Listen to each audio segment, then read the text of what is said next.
Hello everyone. Today in this video I'll explain the use case diagram. So yeah, uh, basically a use case diagram is nothing but the graphical representation. Okay, the graphical representation of a system, like what it has to do, what it basically shows us the meaning, and it has some of its component. Okay, the use case can be differentiated into parts like the structural UML diagrams or the behavioral UML diagrams. Okay, so our topic is the use case diagram.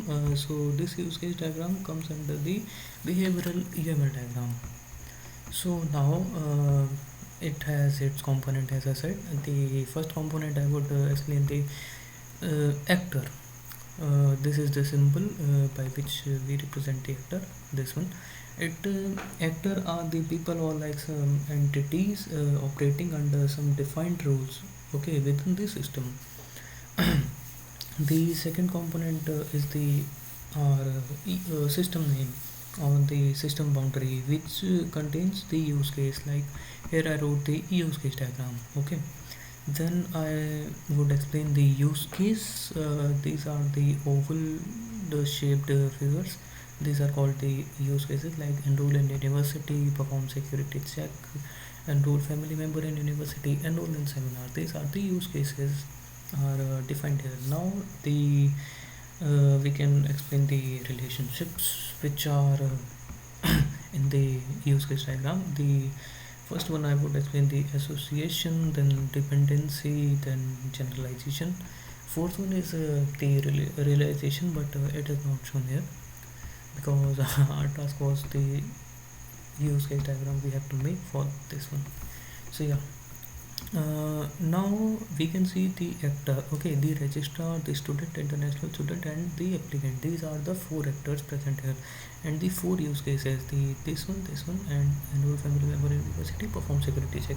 These are the relationships. So the we can see like the association relationship is depicted by a single line, and the directed association is represented like a single line with the arrowhead. Okay, the generalization or the inheritance is depicted like this. The enroll family member in university, and which we have to enroll in the university, is depicted like this. And these are the dotted lines are called the dependency. So now the topic was extend versus include relationship. Yeah, and one more thing, the directed association is the flow which flows in the single direction only. Like here is an applicant which has to like he or she has to enroll in the university. It is in a single directional. It we can't say like university is there that it has to. Uh, enroll in applicant, like it doesn't make any sense. It is so that's why it is called flow which is in single direction only. The generalization we can see like in a international student and the student, there is a relation of generalization or the inheritance. Like we can say inheritance between the actors, and in this case we can see inheritance between the use cases. So yeah, now I will explain the extend and the include relationship. So first of all, include relationship. Include relationship is like it includes the functionality. Okay, it includes the functionality of use cases to another use case. Like it shows the dependency between the base use case. Okay, the base use case is here enrolled in university, and the included use cases are enrolled in seminar. So when base use case, this one, when base use case is executed, the or included use case, this one, is automatically executed. It means like a student is enrolling in the university, then it has a relation of include in the enrollment seminar. Like when he or she is enrolling in the university, it will automatically be able to enroll in the seminar.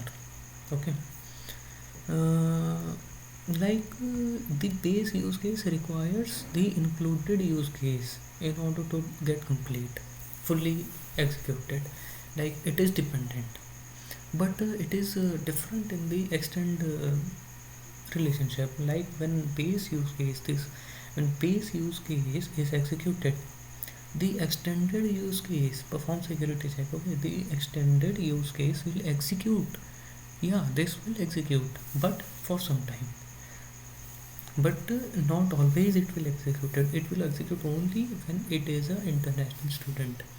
Like international student will, when he or she will perform the security check, then only he or she will be able to enroll in university. If it is possible, then he or she is automatically included. Relationship vacancy, he or she will be automatically enrolled in the seminar. So this was the basic difference between extend and include. Like extend is like happens sometime or once in a while. Like it is not necessary. Like yeah, we this is going to execute always. Like in case of include. So yeah, that's for this video. Thanks for watching.